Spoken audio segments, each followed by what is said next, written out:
as on side of me. Got always my boy Mo, man, always rocking with me, and my boy William at the bottom of me. How we doing this morning, fellas?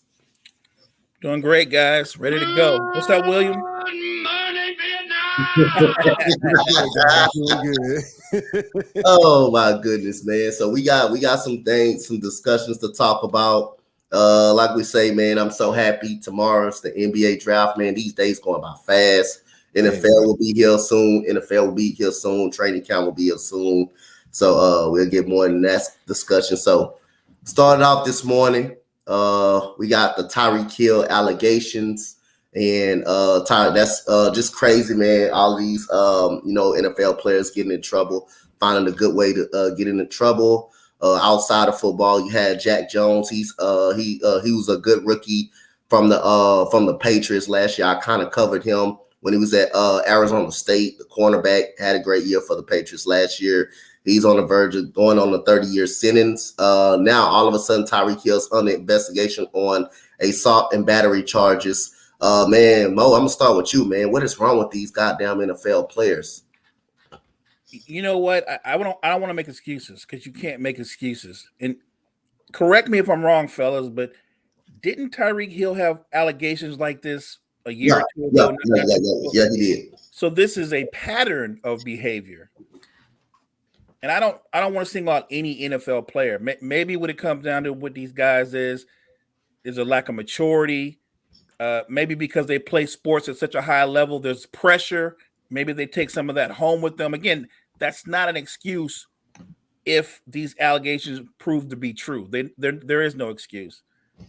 But in the case of Tyreek Hill, there seems to be somewhat of a pattern. And I'm curious going forward as this story progresses, will the same thing happen? Will the young lady retract her statements? Will she say it was just an argument, they got blown out of proportion? Because that's basically what happened the last time. Without knowing all the facts, all I can say is he obviously has a pattern of behavior. And if I'm not Kansas City now, the Dolphins, I'd be concerned with that.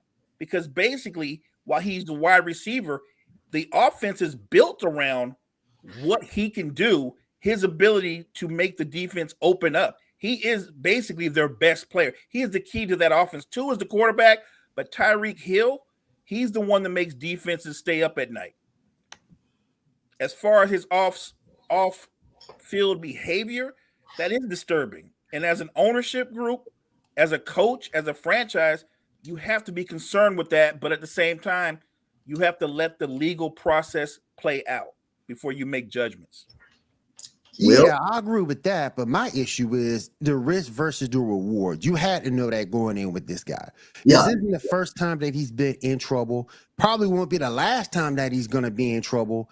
So you have to do your due diligence to prepare yourself for the worst. And I don't think they've done that yet because, again, there's no one on that team as far as that wide receiver room that can even come close to what that man can do. So, it's risk versus reward, and you have to do the proper assessment on that. And if you get it wrong, it hurts you in the long run. So hopefully, as you said earlier, Mo, let the legal process take action, see what it does. If he's found innocent of these charges, you can move on. But if he's found guilty, then that's going to put a hamper in what you can do for your football team. Yeah, it's gonna hamper the football team as well. Imagine going through another year, have to see him and Jalen Waddle, aka Penguin. They call Jalen Waddle Penguin, is his nickname, because the way he moves, but he is fast. Him and Jalen Waddle together.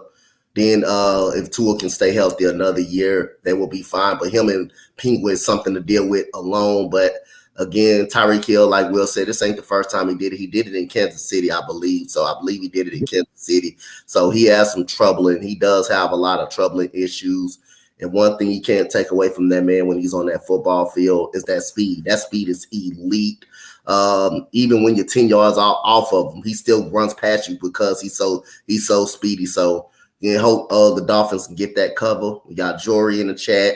Key in the chat, Cool McCain in the chat, my boy Burn in the chat. We got the Sports Report podcast in the chat. That's me. Key in the chat, Chris in the chat. We need to get that boxing match going on between Chris and Cool McCain. We need to get that boxing match going on. Oh, that's gonna be a heavyweight match. Yeah, that's gonna be a heavyweight fight right there. We need to get that boxing match going on right there sooner or later. But here we go. We got another topic right here. Kyle Kuzma has declined his option, which will means he will be a free agent, unrestricted free agents. I'm gonna start with you. Will. What will be the best spot for Kyle Kuzma? Any team that needs a 3. I think my Bulls would be a good landing spot for him. I've always had issues with Zach LaVine in terms of being consistent. Kyle's not the best. He's not the scorer that Zach is, or the scorer that Zach can be. My issue with Zach is consistency. And, at least with Kyle, you know what you're going to get game in, game out. Someone maybe a good 3, maybe like the Cavs would be a good spot for him. Someone who needs a good 3-and-D guy, I think, would be a good spot for Kyle Kuzma. Yeah, he's not the biggest name out there or the brightest name out there, but he's someone that at least is consistent and he does put in effort on both ends. Got you. Mo? Kuzma's worked himself into being a very good third option, and he's a solid defender. So where he could help at, he'd be excellent if you could pair him, assuming Kyrie stays, with Kyrie and Luka. They need a guy that can defend and a guy that can get you 18 to 20 points a night. He fits the bill. He's also a solid rebounder. So I like him with Dallas. Take another contender. You know what? A great spot for him. He's not going there because they don't have the money for him. He always go back to LA. He won a title with the Lakers. He fits well. He's played with LeBron. He knows how LeBron plays. He knows how AD plays. Familiar with that system. That's another landing place for him. I think a guy like Kyle Kuzma, fellas, because he's not a star, because he's not a focal point, he can fit in any system. Like, he's that good a player in his role. If Kyle Kuzma went to Golden State, it wouldn't be the sexiest move, but I think he would fit seamlessly into that offense. He would do well there. So if they make a big trade, Kyle Kuzma would be great in Golden State. I think he would be great with the Rockets. I'm just saying he's one of those guys. I would say he's a younger version. I like that with the Rockets. Yeah, he's a younger version of Harrison Barnes. He's a stable, solid starter that you can rely on when you look at his production. So I like his fit just about anywhere. He's steady, and that's the one good thing that you have to give him. He's a steady player. You know what you're going to get out of him. That's why, I like him on the Bulls, because he's going to be a model of consistency, particularly if we ever get Ball back. Oh my gosh. But that's a show for another day. But he's gonna give you that consistency that a team would need to succeed.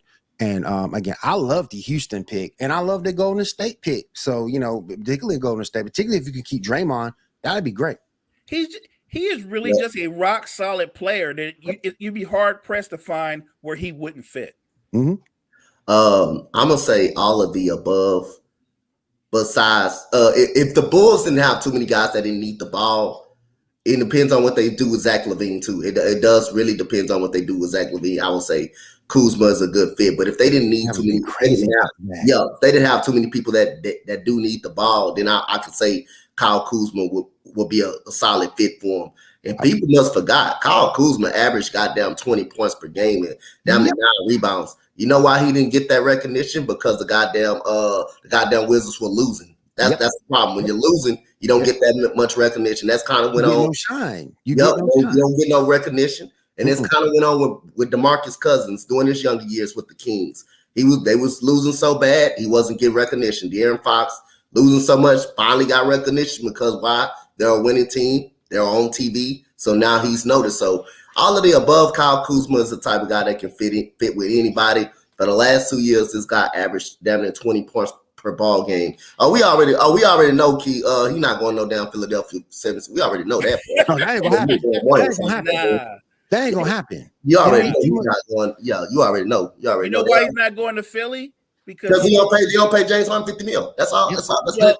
That and the fact that he don't want to end up being Tobias Harris Part 2. They don't want to sit over in the corner and not get the ball. He don't want to go to Philly. I still say Tobias Harris made too much money for what he does, but that's just me. That's Philly's fault for not paying Jimmy Butler. They had to overpay. I would have paid Jimmy before I would have paid Tobias. Tobias. I would have paid Jimmy before I paid Tobias. I really would have. And Philly fans get that dude so much crap. That dude actually a good player. It's just a contract. That's all it is. Right. Yeah. It's basically the contract. That's all. That's why they give him so much flop. He's overpaid. He's way overpaid. You expect that man to play. You expect that man to play like he a contract. We all know he's not a damn He's not that type of player to play, earn up to that contract. We already know he's a 20. He can average 20 points, but you can't expect him to drop 30. That's the organization fault. Organization botched that. Don't be mad at Tobias Harris. The organization kind of messed up that deal. They messed up that deal, giving them their contract. So go ahead, Will. Go ahead. Get out. I agree. I just think it was too much money. It was just too much money and too much expectation for a player like that. When has he ever shown you he could come in and score 30 in a pinch? When has he ever showed you that? I answer that question. Never. Never. He's always been a 20, 21 point a game scorer. Somebody you can stick in there who can contribute, but he's not that guy. In all fairness to Tobias Harris, though, he's also not a volume shooter. I mean, the guy gets 12 to 15 shots a game with Philly, so he doesn't get a lot of opportunities. He's a very good player. You could actually argue he's a slightly older version of Kyle Kuzma. They're very similar in skill sets, and the only reason he doesn't get shine, one, the Philly fans can't stand the man because of his contract, but he didn't make that situation up. If you pay Jimmy Butler, that we never even had this conversation. Yep. If you paid Jimmy Butler, Philly would have already been in the finals by now, but that was their decision. Yep. Plus, you got Joel Embiid and Harden that need the ball so much. Hey, you got no choice. You got no choice but to sit your ass in the corner and get the ball and take advantage when you have an opportunity. So you got really no choice. You got really no choice. Basically, go ahead. I was going to say, Coach, and now with the emergence of Tyrese Maxey, you get even less opportunity. Yeah. He's a 12 to 15 and cut them. It almost cut them in half with the way Maxey's been playing. Yeah, he's a fourth option basically. So he's not even a third option. Actually, with the emergence of Tyrese Maxey, you hit the nail right on the head, Mo. What I've been saying. So we got the top 5 underrated players. If y'all can give me 5 underrated players that's really under the radar. Mo, I'm gonna start with you. Give me 5 of your underrated players that's NBA that's under the radars. I don't know if they're under the radar, but I'm not going with big names. But off the top of my head, we were just talking about him. I think Kyle Kuzma's underrated. Yeah, I think Kyle Kuzma's an underrated player. I like his versatility. Remember, he's a legit 6'9", almost 6'10", can play the 3, the 4, shoots the 3 at a respectable rate, good rebounder, solid defender, just a really good fit in any kind of offense or any kind of situation. Another guy that I think is underrated, but I think that he found his NBA lane. He just won a title, Aaron Gordon. I love Aaron Gordon's fit with the Denver Nuggets. What people forget about Aaron Gordon, Coach, you know this, when he was at Orlando, he was averaging between 18 and 20 points a game. So the man could put up buckets, but he found his lane as a 4th option, but a number 1 defender. Another thing we sleep on is Aaron Gordon is like 6'9". Yep. But he can play the 4 and the 3. He's physically strong enough to guard 4s. And because he's so strong on the reverse side, when he dives to the basket, there's not a wing player in basketball that can stop him once he catches in the low post. Great hands, great 2-hand finisher, nothing fancy. This guy right here has earned himself some money in the future. I think that he's going to make more all-NBA defensive teams. And now that he's an NBA champion and a key player in that roster, people are going to start noticing him more. Yep. Another guy that I think is underrated, and it's weird because I thought he was overrated at one point in his career. I think it's Kristaps Porzingis. Gotcha. I think what Kristaps Porzingis can do now, when you find your fit, because his fit is as a 2nd or 3rd option.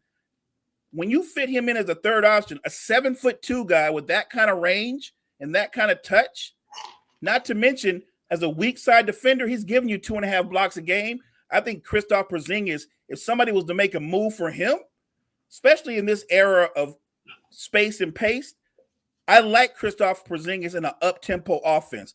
I'd love to see Kristaps Porzingis play with the Golden State Warriors. I like somebody like that with that kind of versatility, that kind of length. He's a 4, he's a 5. Sometimes he's the tallest 3 in the history of basketball until Big Vic gets here. But I think Porzingis has become overrated in what he can do for your team with his overall skill set. Yep. I don't think he's underrated. I think he's underappreciated. Mikal Bridges.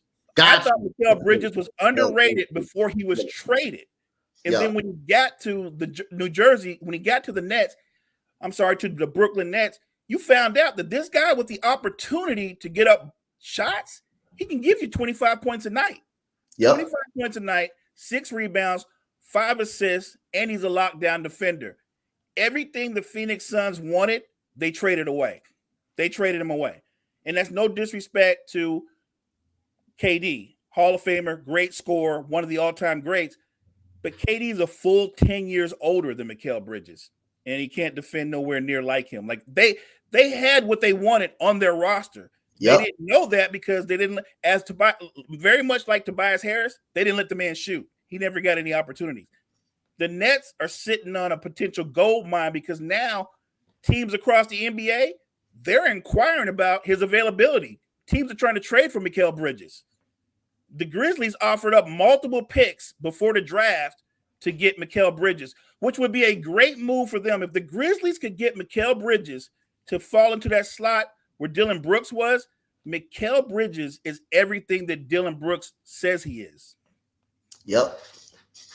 So those are my 4 most overrated. I don't really have 5. I was going to say Tyus Jones but everybody knows how good a player he is. He is underrated in this sense. We all recognize him as the best backup point guard in the NBA. I think Tyus Jones would be a very good starting point guard in the NBA. Yeah. I think he can play well because he's selfless. He defends well, and he's deceptively quick off the dribble. Probably got one of the best in the paint floaters in the NBA. I think Tyus Jones is very underrated. All right, Will. I got a few. Can my boy Bobby Portis get some love from the Milwaukee Bucks? Can he get some love? Increase his shooting range. Hell of a defender. He has made himself an integral part of that Milwaukee Bucks rotation. So you got to give Bobby Portis some love. Another dude I'll look at is Jordan Clarkson. Just for the fact he's played in multiple systems, averaging double digits in points, can do it both ends at spurts. I really see him underrated. Another dude about the name people might not agree with, but I'm gonna say it anyway. Javonte Murray, and the reason why I say him is because I love him. Javonte Murray for the Hawks. I love it. And the reason why I say that is because he does everything that you need for your team to produce W's. I think the only reason why he doesn't get the love he deserves is he playing on the same team as Trae Young. Another dude I'm looking at, he ain't the most popular guy, probably about to be already gone from Memphis, but just looking at his numbers, you got to give it to him. Desmond Bane, just by looking at his numbers, I like Desmond Bane. and things that he can do, I like him a lot. He can play on both ends. He's tough-minded. He can score in spurts. He's not the most consistent scorer, but he can score. And this last guy, I'm gonna leave it up to y'all. Grayson Allen. All right. You know what? Never mind his reputation for being a little bit on the dirty side, but just as a basketball player, he's actually a good basketball player. Yeah, he's actually a very good basketball player. So I think he is. I don't have no problem with that pick at all. All right, so my list is going to be the same. Not the same. It's trust me, it's different. It's none of the names that y'all got, but these people don't get mentioned enough. So I'm going to go with my first one is Fred VanVleet. Yes. Man, like I say, this guy is a prototypical starting point guard in the NBA. Look at his last from 2019 to 2019, 2020, 2023, 2019 averaged 17 points per game. 2021 averaged 19, 2022 averaged 20, 2023 averaged 19, and also he's a 39% three-point shooter. That's an elite three-point shooting range, and plus he gives you 7 assists per ball game. Yeah, the guy can light it up. He's going to be a free agent this year. I think he's expected to go 30 mil. I guess he's expected to make $30 million this coming season. Season in the offseason because he turned down 22 mil with the Raptors, which means he's not going to be that long. He's not going to be there. So look for him to get put up on the block and gets a payday a little bit. But he's a scorer The guy's an elite 3-point shooter, and the guy can also give you 7 assists per game. And remember, he already got a championship with the Toronto Raptors, and he killed the Golden State Warriors in that finals. So good job for Fred VanVleet. Another one, his teammate, OG Anunoby, OG Anunoby shoots 37% from 3, one of the top defenders in the game. It's a reason why Raptors holding on to him as much as they can, and his trade value right now. Teams are looking to get a trade for him, but the Raptors said no. Give me something good. That's how good of an upside this guy got. This guy averaged 16 points per ball game this year. Last year he averaged 17 points per ball game. He also got sneaky, crazy athleticism, but his defense, his athleticism keeps everything going. So the very next one, and we talked about this guy a lot more in the playoffs, Norman Powell. Norman Powell is a guy that's a bucket getter. This guy gets buckets. This guy averaged 17 points per game. He played in 67 games. That's a good amount. It's a good amount of games. The very next year, averaged 16. Even the year before that, averaged 16. Year before that, averaged 20 in less times with the Portland Trailblazers. So this guy is a definitely bucket getter right here. Norman Powell, man, you got to give him credit. And he comes off the bench. Any guy comes off the bench. That's the problem. Norman Powell, that's a good pick. The very next guy. Now a lot of focus is on Zion Williamson in the Pels. A lot of focus in Portland was on Damian Lillard, but people forgot CJ McCollum plays for the Pelicans too. McCollum plays for the Pelicans. I ain't thinking about CJ. Yeah, CJ averaged 21 points per game, 4 rebounds, 5 assists. He's a 36% 3-point shooter. We all got the attention. Everybody else got the attention on Zion Williamson in the lineup. The Pelicans are unstoppable. But hey, don't forget about CJ, who averaged 21 points per game, and last year was a big reason why that team went to the actual playoff and lost to Phoenix. And they gave Phoenix a fight. They gave Phoenix a fight. Leadership too. I think CJ's been underrated for most of his career. Yes. And this guy still haven't made an All-Star team. The only pop 20-point scorer haven't made an All-Star team. Hasn't really made an All-Star team. So CJ McCollum deserves that credit. And I got 6 actual. Number 5, you got Josh Giddey from the Oklahoma City Thunder. 16 points per game, 8 rebounds, and 6 assists. And I put one more extra guy up on now. DeAndre Hunter from the Atlanta Hawks, 15 points per game, 5 rebounds, and 3 assists. So I just put an extra guy up on now because I want to get DeAndre Hunter noticed up on now, and his guy is really good. Yes, when he's healthy, I think he's one of the top 3-and-D guys in basketball when he's healthy. Yep. When he's healthy, he is. You got it. You hit the nail right on the head. So we're gonna move on. I'm gonna start with you, Will. Mm-hmm. Give me your top 5 baddest trades ever that you witnessed, that you actually witnessed. It can be the Bulls, it can be your team, whatever team you can give me your top 5 baddest trades. First of all, I'm gonna go right to that Russell Wilson trade. That was a terrible trade for what you got production wise. Now he has time to fix it, but hope with Sean Payton. But as it stands right now, I think it's terrible. Carson Wentz going to the Colts. That was terrible. The whole David Johnson trade with Houston for DeAndre Hopkins, terrible. That was straight trash. This next one might rub some people the wrong way, but I'm gonna say it anyway. Dang it, doggone it. Antonio Brown for those 2 draft picks to the Raiders. I thought that was terrible just for the fact that he wasn't the same since that Vontaze Burfict hit, and he wasn't the same after that. And then the way he was acting to with Ben Roethlisberger, he was trending his way at that point to being a locker room cancer. So to just get those 2 picks for him, I would have tried to have got more. Mitchell Trubisky. I thought the just to move up in the draft to get him was terrible with the quarterbacks that were still left on the board. And last but not least, I got to do it. That ball trade from the Pelicans. And come on.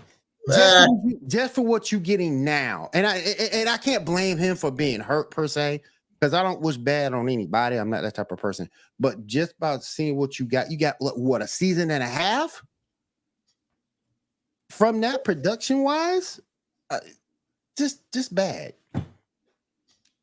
Damn, that's great. Go ahead, Bo. That's bad. The worst ones I've ever seen, man, that Celtics trade with the Nets back in the day. Yeah, that killed when they traded Pierce and all those guys was like, I don't want to. They were done. They were washed. They were all done. And the Nets got. I mean, the Celtics got back all those picks. One of those picks became Jaylen Brown. Obviously, that was a terrible trade. I don't even know what the Nets were thinking. They literally traded for guys that were well past their prime, thinking that they would take them on to a deep playoff run. I remember because they also added Joe Johnson, and the only guy that was close to his prime on that whole roster was Joe Johnson. That was a terrible trade. Kind of more back in the day when the Bucks traded Dirk Nowitzki for Robert Tractor Trailer. That was a terrible trade. That was a terrible trade.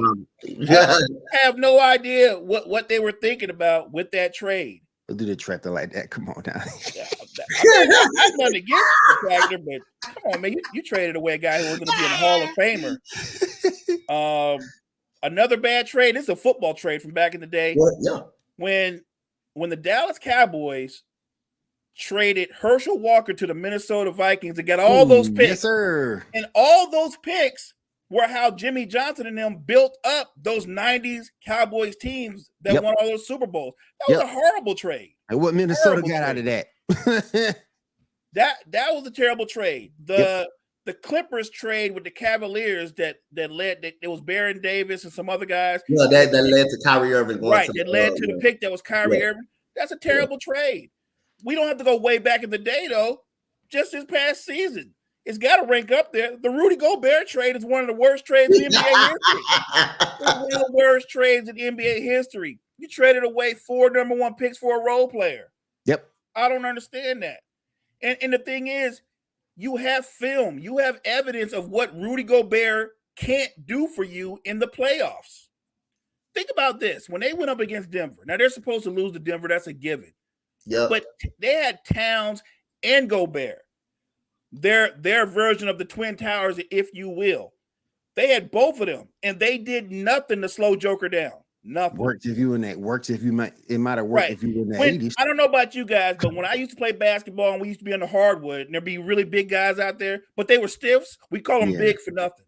Just big for nothing. Rudy Gobert is big for nothing. That might have worked if it was in the 80s. If Rudy Gobert played in the 80s, he'd still be a role player. He wouldn't be any good. He'd still be a role player. He would be more useful then than he is now.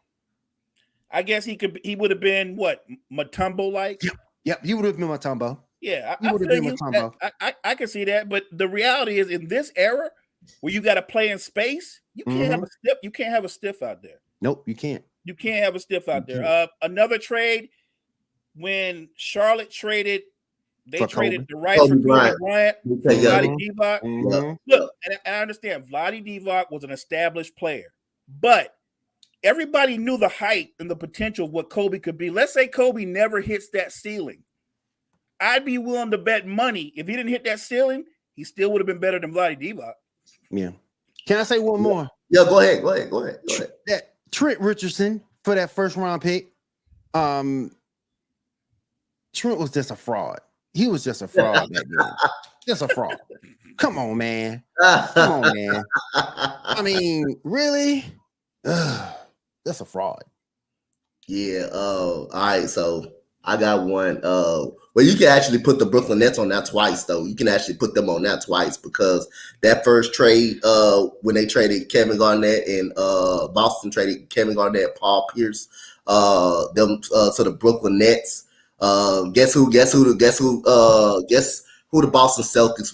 Guess who those picks turned into for the Boston Celtics? Jason Tatum, Jaylen Brown. That's who those picks actually turned into this coming season. Robert Williams. So basically, the Brooklyn Nets have built their dynasty. Boston Dynasty had built their dynasty. James Harden deal, to able to not get a championship. That's one of the best ones. Yeah, for them not to be able to get a championship, and for them that squad not to play together, and the Rockets did a good job. Congratulations to Raphael Stone from fleecing the Knicks for the second time that they did. They got fleeced twice, and for that team to follow apart the way it happened. Hey, you got to do it. You got to definitely do it. Who did they trade him for? Harden, was it Jeremy Lamb? I can't remember. They traded Jeremy. It was Jeremy Lamb. It was Jeremy Lamb and OKC. That was one of the worst trades they did of all time. Yeah. We traded away Kevin Martin, Jeremy Lamb, and we traded away some picks for James Harden, and it proved to work out because OKC they still was good, but they never went back to the finals ever again after that trade, and James Harden became the superstar that he was. And I think this one is kind of underrated, but I do think both teams kind of panned out. I think both players panned out, but it's a difference between a star player and a superstar type player. I'm gonna go with the Warriors trading away Vince Carter for Antoine Jameson. That I forgot that draft, but Jameson was a hell of a player, but Vince Carter was a superstar type player. He was a superstar that type player, and it was proven to be right. Jameson was a walking double-double, but Carter was a superstar. That's the difference. That was the difference of it. You missed out on a superstar player. Nobody can forget the Kobe Bryant deal. Nobody can forget that trade. And then Will already said it when we actually gave away DeAndre Hopkins for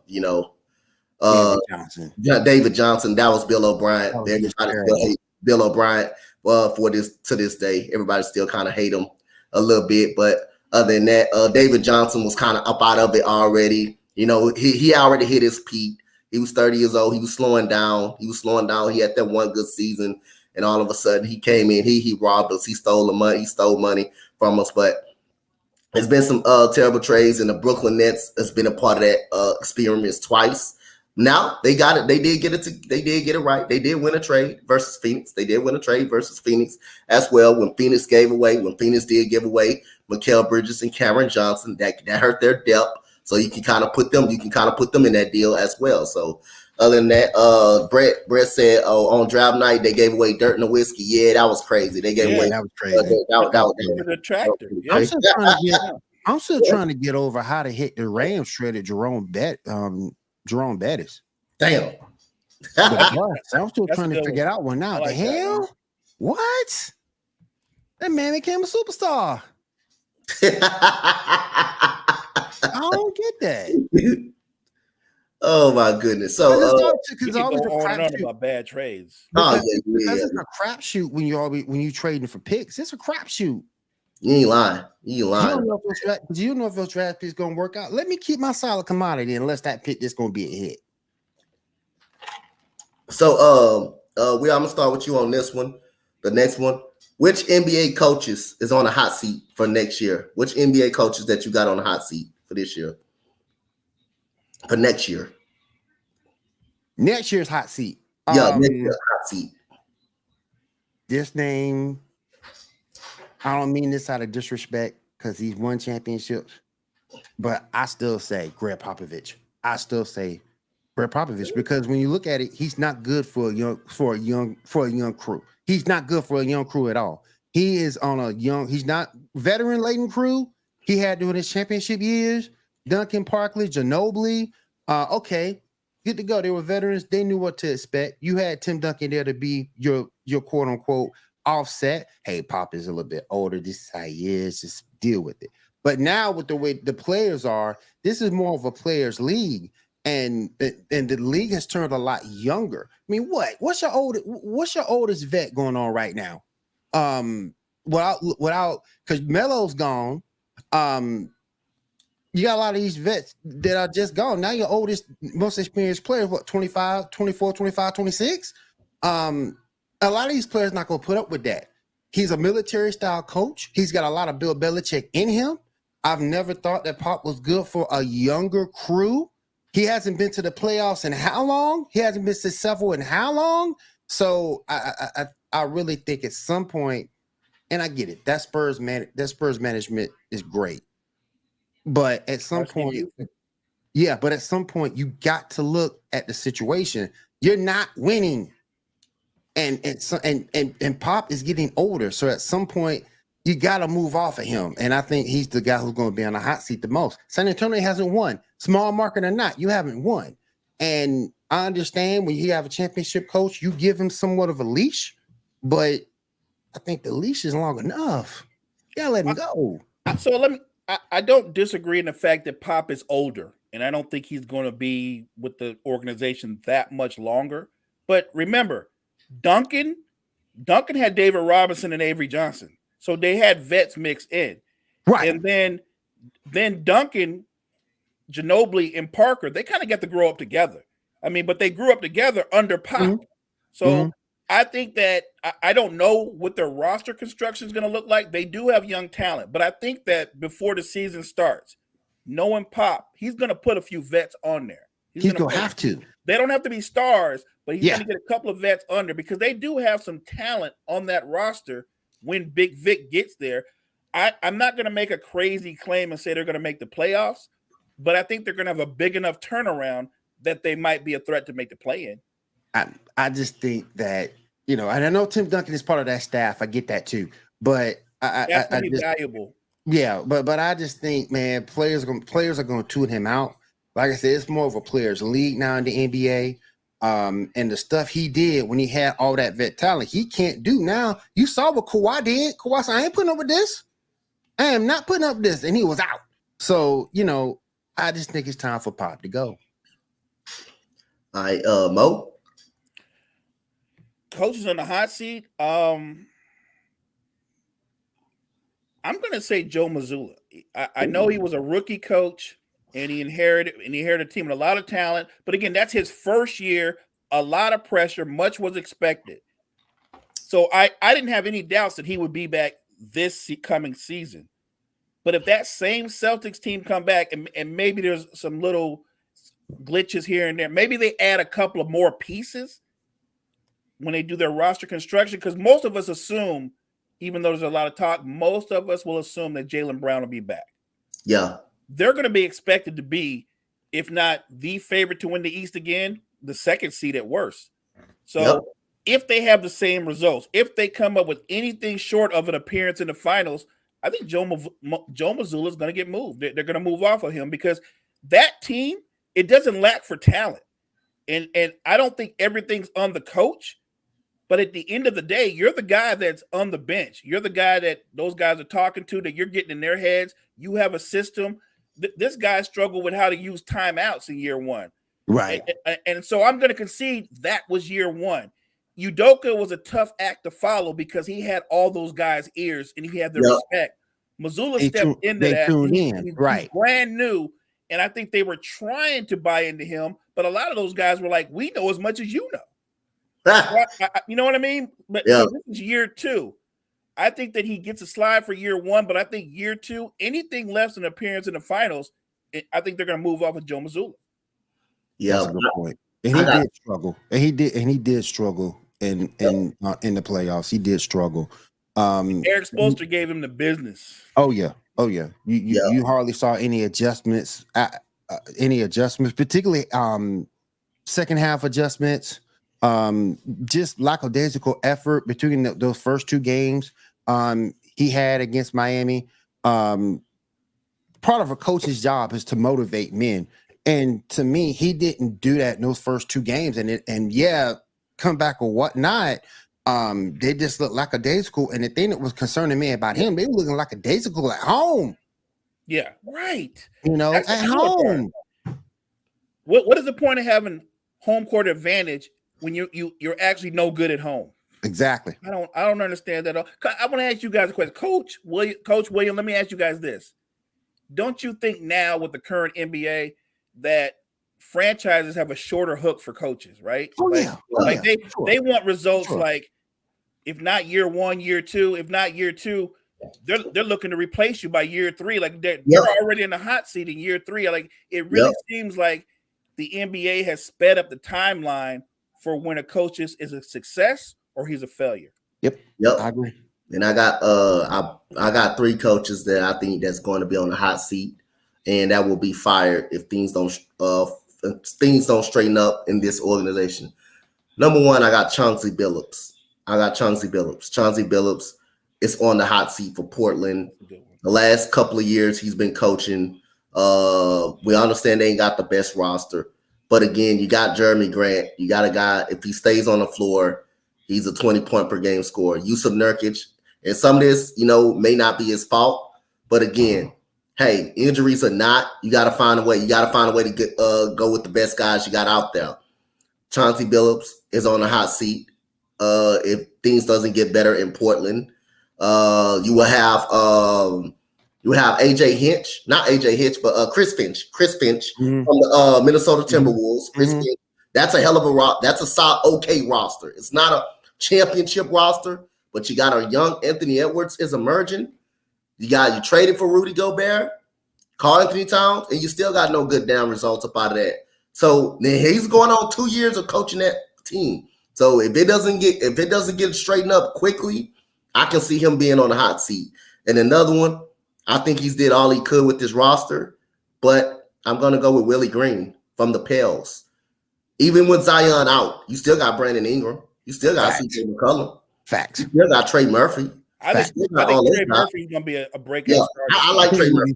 I think he will be too. You play fantasy basketball. That's a player to look out for. Yeah. You still got Trey Murphy. You still got Alvarado, which I think he missed some time this year. But you still got a good enough team to challenge at least a playoff spot. You still got a good enough team. And, those are my three coaches that I can see. I got a question. Go ahead. Since we're talking about coaching, I want to get back on what you said about Chauncey Billups. Do you think some of this is at the fault of Chauncey for taking look, you got Damian Lillard. I get that. You got Jeremy Grant. I understand that. But do you think Chauncey should have waited for a better job opportunity? I mean, you can say should have waited, but again, we know coaches. We know once you get that opportunity, especially with a team like Portland, you're gonna jump at that opportunity right then and now. You're gonna jump at, and plus he came from the headquarters for the NBA off the NBA show. So once you get that opportunity and the money is right, you're gonna immediately jump at that. You're gonna immediately jump at it regardless of what it is. And I think that's what he did. And he didn't come in a good situation. Let's not be granted. But front offices, when you get 3 to 4 years, they ain't got that type of patience. No goddamn more. Not no more. And guess what, guys? Everybody don't get their first coaching assignment and they get to inherit Giannis and Brook Lopez and Drew like Adrian Griffin. That's more exception than rule. Your first coaching job, you usually don't inherit a team with championship aspirations. So that's why I think that Joe Mazzulla, back to him, is going to be a shorter hook, because they're going to say, all we know is with Coach Udoka, we was in the finals and we lost in 6. And with this talent, they expect to be in multiple finals. So I comparing that or contrasting that to Chauncey Billups, Coach hit it on the head. Yeah, you don't have the best roster construction, but front offices don't have that. They don't have the kind of patience. You do have solid players, Jeremy Grant, Miles Simons, Shaedon Sharpe is up and coming. You have to find a way to at least give the season ticket holders a reason to keep coming back. You have to at least get into the playoffs with that roster. Whether you ever win a title with Dame or not, you got to be competitive. Right. What you think with why you think I was calling for Steven Silas head in Houston? He had 3 goddamn good years. Now the first time I gave him a pass because he came in, have to deal with James Harden bullshit, what was going on, being undisciplined, throwing balls at teammates. Now I gave him a pass for that. But then again, you come back with a full season, no improvement. You come back this season, yes, you win 22 games, but the players lose respect for you in the locker room. If you lose the respect of those players, then you don't need to be coaching. You don't need to be coaching out there if you lose respect of those players. NFL is more strict than the NBA. You see coaches get fired you see coaches get fired on that first season. You see coaches literally get fired on that first season. So in the NBA, you ain't got that type of patience. You got probably a 3-year line. We seen the coach from Michigan that used to coach from Michigan. His name Beeline. I think Beeline. He got canned his first year in Cleveland, and happily it was the right move. Who did that lead to? JB Bickerstaff. They ended up in the playoffs. So it's all, like I say, I think you just got a 3-year kind of window. If not, just depending on how the players respond to you and how the front office respond. You got basically a 3-year window to get things done. Let's also take into credit that not all front offices are the same. Yep. So 100%.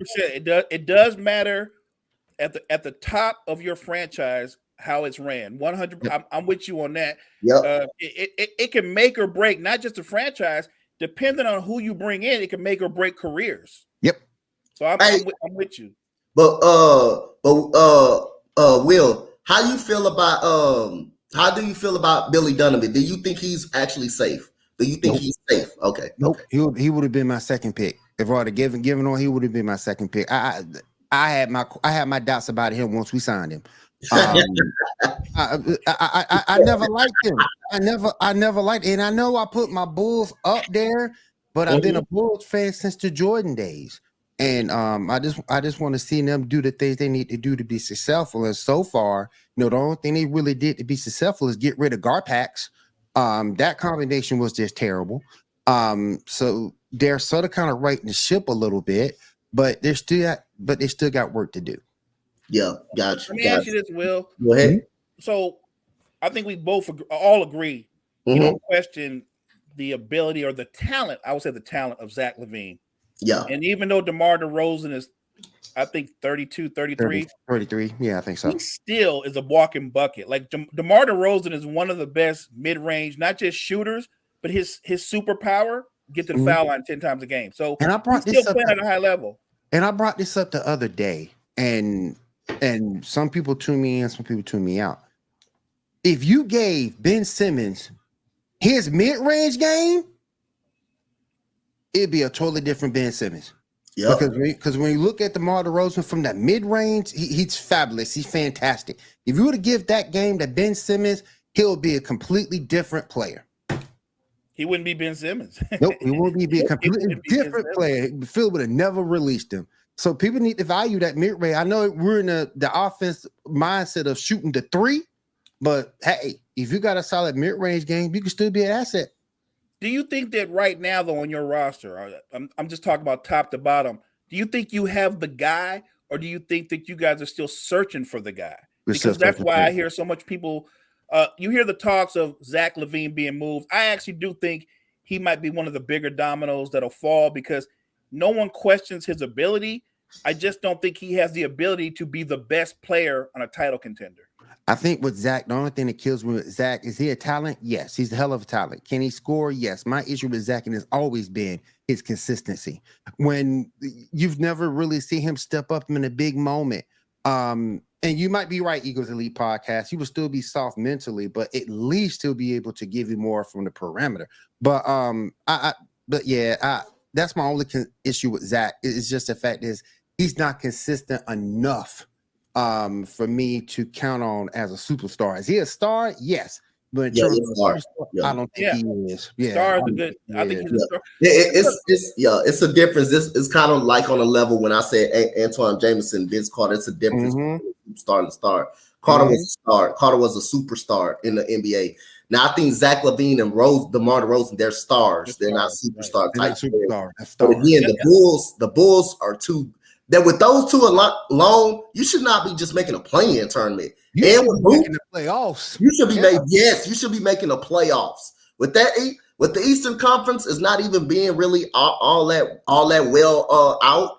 The only threats you got is Milwaukee, Miami, pretty much Milwaukee, Miami, and Boston. They're the only threats you really got. Everybody else, you got Cleveland, who can be good, who can be streaky at times. You got New York, who's getting better. Philadelphia, they're going to make a playoff team. They're going to be a playoff team, but nothing more, nothing special. This team should be no more than the 6th or 5th best team in the East. The 6th best team in the East. This is a good roster. I mean, with Boot can even get you a double-double and knock down the three. See, that's why I'm struggling. Again, Zach LaVine has all of making to become a superstar, but you know what kills it for me? He shoots too many jumpers to be athletic. He shoots too many jumpers. He settles. A lot of jump shots. Yeah. A lot. Zach LaVine should be getting to the foul line as much as DeRozan. He's younger. He's more explosive. As explosive as DeMar was, Yep. Zach LaVine is right now. And you're right. Zach LaVine, even when he can blow by it on one-on-one, he'll take a step back. He'll take a step back shot. And like I You say, got two talented wings in an NBA that star for guys that can create off the dribble. The Miami Heat have one guy that can create off the dribble, and they took them all the way to the finals. The Bulls have two guys at a high level. And a big. And arguably, you can say a big. Better big. And Vucevic, you can lock Vuce in for 18 and 11. Lock him in. So, I you know what? Maybe it comes down to a common denominator, coaching. I think that's what it is. That's the only thing I can think of right now. That's what it is. You got the players. You got the players. You still need a point. So that's when I'm hoping ball comes back, but I'm not counting on it. Too. But they still need back too. But they still need a point. But when you saw Lonzo in that starting lineup, they were rolling. Yep. They were. They were rolling. Yep. So we still need Lonzo put everybody in their right place, because then you have Caruso coming off the bench, being the defender that he is, leading that second unit. It makes all the difference in the world when you've got a true lead guard. Then everybody's in their proper role. Yep, and not only do I like Caruso, for the fact not only does he come off the bench, but he contributes the best he can on the defensive end too. That's another reason I like Caruso. Yep. So we gotta. I'm gonna start with you, Will, up on this one. We got an interesting topic right here. So, which player would be better if they're in their careers, if they were drafted somewhere else out of the NFL and NBA? It can be an NBA, NFL. Which player will be better somewhere else if they got drafted somewhere better? Which player? Which player comes in your mind? I want to, and this is going to sound kind of two-faced, because he did. What's up, Desmond? He did do a good job while he was there, but I'd still say Jameis Winston would have been better somewhere else. Hey, you stole my thunder. That's my number. I was going to. When you look at, I wanted him to leave the state of Florida. I love what you did for Florida State. Don't get me wrong, Florida State fan through and through. Love what you did for FSU. I wanted him to get out of the state of Florida, because the whole crab legs thing just took a life of his own. Then he went down to Tampa Bay and he did his thing. Don't get me wrong. He had that 30 for 30 season, 5,000 passing yards, but that was an offense that, I don't know. It was running gun. There was really no coaching there for him. No quarterback development. Just throw the ball downfield and see what happens. And we'll live with it. So I always thought he would have been better somewhere else. All right. Mo? Well, he took my number one, so I'm going to go with my number two. And this guy's career is not over either.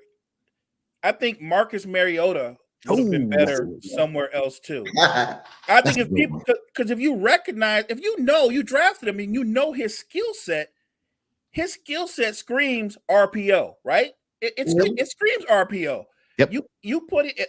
I'll give you an example. If you put Marcus Mariota with Kyle Shanahan and watch him take off, watch what he would have done with the right kind of coaching, setting him up. Because the key to coaching in the NFL more than any league is you set your guys up for success. And I think Marcus Mariota was never set up for success. And that's a good point, because you see what Brock Purdy did.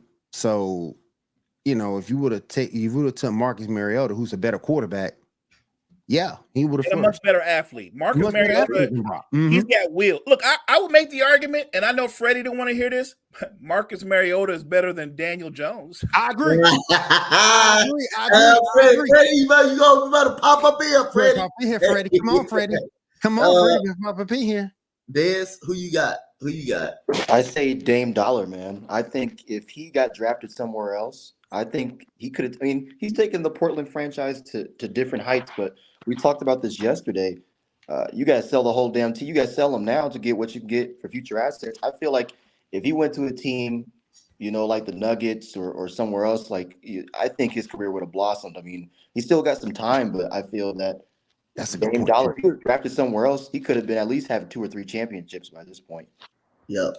Oh, I'm gonna say this. I got an NFL one and a NBA one. So I'm gonna say Tyreek Evans If he wasn't drafted by the Kings, if he wasn't, Kings totally underutilized him. They utilized him wrong as hell.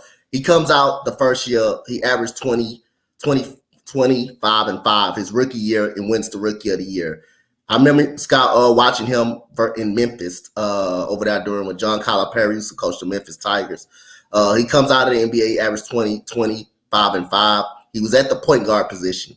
The very next year, they put him as shooting guard, and he's not a type of guy that he's not that good. He's not a great shooter to be playing without the basketball. They totally underutilized him. And the Kings back in this time, they underutilize everybody. But all of a sudden, they make the wrong picks. But Tyreek Evans was the right pick. They just used him the wrong way. They tried to put him in shooting guard, and they hampered him a lot. And that's he's one of my favorite players. Yeah, I'll admit it. And I know he's had all the struggles afterwards, but there's certain guys you just root really hard for. Yeah. Sean Livingston is one of those guys I rooted hard. I love how he reinvented himself. I had hoped that Tyreek Evans could reinvent himself in some kind of way, but it never really happened. But anybody that saw him before the injuries, he can break anybody down off the dribble. Yep. Yeah, he goes to Memphis. He gets back to 20 points per game season. So if he didn't start out with the Kings, I definitely believe he will be a guy. And another guy I have to hate for it. And I know a lot of people don't like him. A lot of people don't like him and say he was bad, but I'm gonna make my case for him. Derek Carr. If he wasn't with the Houston Texans, if he had a better offensive line, we get to see what type of quarterback he would have been. What type of quarterback? The only reason is the offensive line. Our offensive line gave up 82 sacks that first year. And like I say, we was afraid. We was an expansion team at that time. So we had no offensive line. We rarely had wide receiver. We really didn't have nothing. Our best pass catcher was a tight end named Miller. Our best cornerback was Glenn, who's a defensive coordinator for the Lions. He played in the secondary, Aaron Glenn over there. Shout out to that brother over there. But if Derek Carr had an offensive line, I believe he could have really done something in the league. He had a better offensive line that could keep him upright because he had an arm. He had a definitely arm, and he also had Andre Johnson. But the offensive line, giving up 82 sacks, and the way he took so much punishment, his career ended pretty badly on a bad note. So East Coast Gridiron brought up a good one. Go ahead. Which one? He brought up East Coast Gridiron brought up a good one. No. Yep. It's a nice one. That's a good one right there. Yeah, he's a Jags fan, so he definitely know the pain. Know the pain that I put on Derek Carr. So all right, so I'm gonna start with you, Mo, up on this question. Which Hall of Fame running back are you talking about? Are you taking basically? Marshall Faulk, LaDainian Tomlinson. Easy, Marshall Faulk. I don't think it's close. Not just because obviously he went to 2 Super Bowls and won a Super Bowl. Just look at their skill sets. They are similar. Both can give you 1,500 yards on the ground. Both are really good out the backfield. The difference is Marshall Faulk could run routes that wide receivers run. Yep. He ran routes like that. Marshall Faulk knew how to read defenses the way Kurt Warner knew how to read defenses. Like he can make adjustments to the scheme.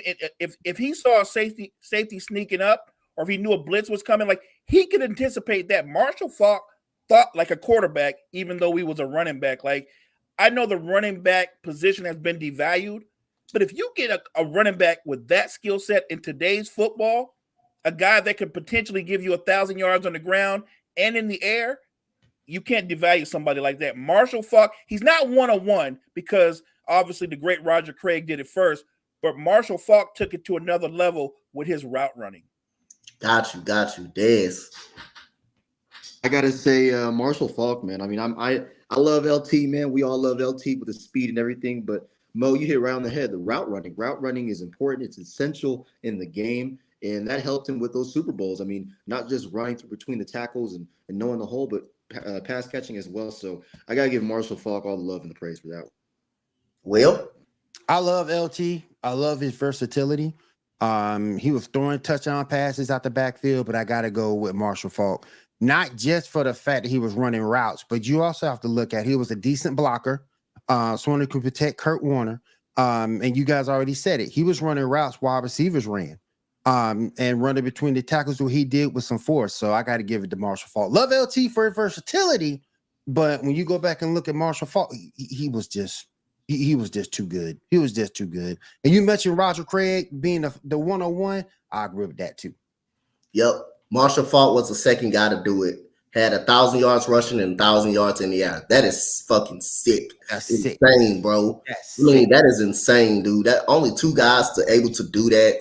And back in the day, you didn't really have running backs catching them out of the backfield during that time, though. During that time, you had running backs. Yeah, you had running backs straight running the ball. I think this is the day and age with if you be versatile, you're versatile back in the day. LT 29 touchdowns was I loved that as well. His 29 touchdowns was really, really good. Well, slow down on that. Well, my thing with that is a lot of that too came from not only him running the football, running all those gimmick and gadget plays too. I mean, again, great athlete, fantastic athlete, but let's look at the play calling that led to all that. Guys, I want to add one more player to this. And he didn't have the full career that LT and Marshall Faulk had, but for about a 4-year window before injuries, Priest Holmes was a monster.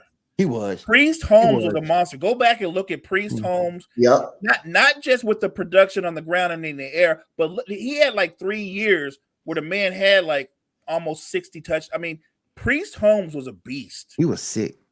He had like a good 4-year run with the Chiefs. He did before the injury. He was amazing. But I got a better one. Okay, LT or Adrian Peterson.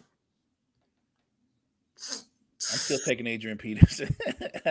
So LT is more versatile, but my God, you can hand Adrian Peterson the ball 40 times late in the fourth quarter, and the man still has the same amount of energy that he had in the first quarter. I like that. I like that. Matt Forte was underrated. Matt Forte was nice. He was Very really underrated. He was I like another that. guy that catch out of the backfield too. He was another guy that catch up out of the backfield too. I'm taking AP though. I gotta take AP, man. AP was something serious, bro. When he get the ball, everybody moving out the damn way. Everybody just move out the way. Decision. Particularly in the fourth quarter, that was a business decision. Yep. So he ran people over, then he outran them. Yep. But I remember it was. I can't forget this play, but I see it all the time, though. I see it all the time. You remember that the game against Pittsburgh, that catch that he made, and Ike Taylor tried to get in the way. He just flat out ran him over and just ran. Yeah. He just ran the block over. He just flat out ran. He was different, man. I mean, the league is not short of underrated running backs when you look at their numbers and their little windows. Like I would say, even old boy from Seattle, Sean Alexander, he had about Sean Alexander was nice for about 4 or 5 years. You know nothing about them, man. Sean Alexander, Clinton Portis, all of those guys. Let's not forget what Ward Dunn did too. Mm-hmm. Ward He's Dunn, one of my favorite backs because of what he did on the field and everything he did for his community off the field. Amazing. Yep. Lamar Miller was a good. Lamar Miller, he was a really good one. A catch out of the backfield, running 99 yards, running 99 yards. Ricky Waters. You had Terrell Davis who played with headaches. For Denver, who played with headaches and still was able to run people over. Man. Like I say, man, we had Terrell Davis like a 6th or 7th round draft. It was something insane. And then he just became the best back in the league. Ooh, Westbrook. Brian Westbrook. He was Love Brian Westbrook. That was Donovan McNabb's best friend, Brian Westbrook. He opened up everything for McNabb. Westbrook was nice. There were so many talented running backs over the years that they get lost in the wind sometimes. Lamar Miller is one that no one talks about. That dude was underrated, dude. That dude was under the radar because he played with Miami and he played with the Houston Texans. That's one of the few running backs, smaller running backs that would get over 1,000 yards. And he would catch about 400 yards receiving. As a running back, that's one of the guys that was really good. He said Fred Taylor should be. Fred Taylor is so underrated. That's a really good one. East Coast. Nice. I think my boy from my Saints, Deuce McAllister, is very underrated. Mm-hmm. Deuce McAllister, all those guys, man. I used to play with all those goddamn guys on the Madden game. I used to play with all those guys. And I remember that. I remember all those guys. especially Deuce McAllister. I used to play with that dude all the time. So we're gonna go with the last segment. We're gonna go with the play callers, the play callers of the NFL. So it's quite a few out there, but Dez, I'm gonna start with you. I ain't talk so much, so I'm gonna start with you. Give me your top play callers that you know in the NFL who you think is very good at play calling. All right, number 5, like 1 through 5. Yeah, go ahead. You can just go with any 5. You don't gotta go 5. Bill Belichick. I mean, he's a great play caller. I still think he is. I think it's Daniel Jones, and I know there was some controversy this offseason about probably getting rid of him because of his arm talent and inconsistency. 4, I like Zach Taylor from the Cincinnati Bengals, I believe. That coach, he definitely schemes Joe Burrow well, man. I think he's really one of the best play callers in the game. Andy Reid is number 3 on my list because what he's done with Patrick Mahomes and building a dynasty. You think about it, with Juju coming in last year, he inserted well. Tooney as well from the trade, well. Number 2, Mike Tomlin. He's done really, really well, I think, with Pittsburgh not having a losing season and be able to adjust from not having Big Ben last year to having Kenny Pickett. And number 1, and not just because I'm a Bronco fan, but I really did a deep dive last night when I got home from work. Sean Payton, man. He's a hell of a play caller. That's not He's a hell of a play caller. Like people I mean, look what he did with Drew Brees. You know, Jameis Winston. I remember the season where he had backup quarterbacks and they made the damn, I think, playoffs that year. So just for him to scheme week to week to week, I like that because it does keep opponents on their toes. And there's one more, Tony Dungy. I got to add another one. Tony Dungy. He was a great play caller, I think, a great play caller with Indianapolis with the Peyton Manning days. So that's my top 6. That's my top 6 right there. All right, so we're gonna go. Mo, give me your top play call. It can be offense. You can mix them offensive, defensively. Yeah, you can mix them.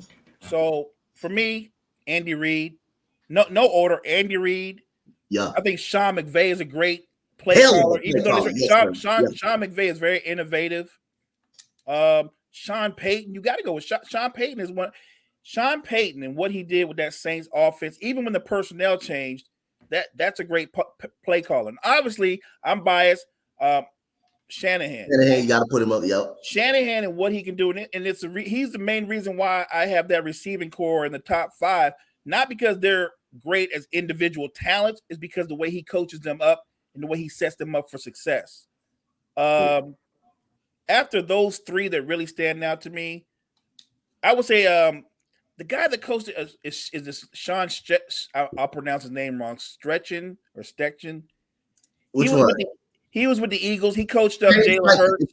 Shane Steichen. I like his mindset because he puts Jalen Hurts in the best position to succeed. So I think he's innovative and it will just get better because he's a young guy. So I think he's still up and coming. And if I was going to go on the other side of the ball as maybe a defensive coordinator, I don't know. I might have to go back in the day. I'm going to give credit to somebody that historically is known for being a great defensive coordinator. I'm going to go with Andy Reid. Not Andy Reid, but I'm going to go with old Buddy. Buddy from the Buddy Ryan. Ryan because look, guys, hear me out. The man came up with that 46 defense, and nobody was ready for the 46. It just overwhelmed the whole league. So I'm gonna go with Buddy Ryan because that 46 defense, it took the league by storm because it was all about pressure. All right, go ahead, Go ahead, Will. My guys, Andy Reid, of course, for everything that he's been doing. Sean McVay for what he did, for what he's done with the Rams. I know he's in a rebuilding process, but I think he will get that thing together. Sean Payton, I think, will be fine. If I gotta go old school, well, Mike Tomlin first, and then before my old school pick. And I know I almost struck a chord with some people, but can Mark Levy get some love? I know he never won a Super Bowl, but to get his teams there 4 times consecutively, that's still a thing to me. Yep. So, all right. So, obviously, I'm gonna alternate between offense and defense. So, my offensive guy, you got to put Kyle Shanahan up there, man. Kyle Shanahan with the Falcons. It was a track meet with the with the 49ers. Got to put him up there as an offensive play caller, especially with especially with what he did with Brock Purdy last year. You got to give him some credit for that. Winning 7 big games, including going to the NFC Championship before Brock Purdy got hurt. Now, on the defensive side, I'm going to go with D'Amico Ryans. D'Amico Ryans is an elite defensive guru. Y'all think Darius Stingley, y'all think Sauce Gardner was the man last year? Watch Darius Stingley this year. Watch Darius Stingley come out this year. And plus, he got his boy Jimmy Ward. So, D'Amico Ryans, that's the offensive defense. And then another one. And then number 3 and 4, you got to put Sean Payton. Sean Payton up there. You got to put Sean Payton up there as well. He's a very good offensive play caller as well. I think that defensive line, I think that that offense is going to definitely improve. But that's if the down players actually stay on the field. If they can be healthy and stay on the field for once in a lifetime. My other defensive guru is Robert Saleh. Robert Saleh from the New York Jets. Yes. That coach the hell out of some defense. That defense was really good, led by Sauce Gardner, Quentin Williams. All of those guys was over there. So my number 3 and 4 offensive defensive players, and number 5, Shane Steichen from the Indianapolis Colts. He's a very creative offensive coordinator, a very creative play caller. And for the defensive purpose, I'm gonna go with the old school. I know nobody probably kind of remember this, but we got to go with Jerry Glanville, Atlanta Falcons. Oh, Jerry Glanville. What was the nickname of when you came in there when he coached the Grizz Blitz defense? Yeah. That was the Grizz Blitz defense, man. I watched a lot of film on those guys, man. Those guys was really good, man. I watched it. And then you got that Bears defense who was really good. You got that Bears defense who was really good too. With Singletary in the at the linebacker position. Hey, Coach, let me throw one more in there because go ahead. You have to mention this guy's name, Bill Walsh. Bill Walsh. Yep. Bill Walsh. Really good. You have to go with Bill Walsh. Yeah. Oh yeah, Bill Walsh. Yeah, you have to go with him. What's good? And you can't forget about that 2000 Ravens defense. You can't forget about that 2000 defense. That was probably the best defense that I ever seen in my entire life. All you had, if you get 10 points, you get nothing. That's all they needed was 10. Yeah, you get 10 points. They up by 2 possessions. You get nothing. You get nothing for the full game. You basically get nothing for the full game. All they had to do was be up double digits. Trent Denver was the perfect quarterback for that team. Yeah, Trent Denver. All he didn't need to do was turn the ball over. Just don't turn the ball over. That's it. That's all he didn't need to do. Yeah, they intimidated everybody. Yep. Everybody. Like I remember when they had them games against the Titans. Eddie George is like 6'3". He played like he was like 5'10" when he played against them. They used to eat Eddie George alive. You ain't lying about that. And Cool McKay brought up Jim Johnson. Former Eagle. Yeah, rest in peace. Rest in peace on that one. So other than that, man, it's been a great morning show, you guys, man. We'll be back on here tomorrow. You guys know. Mo, tell the people they can follow you at. On the Empire Sports Empire Network. The podcast NBA Cypher drops today. Check it out. Other than that, I'll see you guys back here tomorrow. Des? Sports Empire Network, my YouTube channel. Definitely put out some more Colorado content. We already know about Prime Time saying he does want to be an NFL coach. So I'll be back here tomorrow chiming in. Will?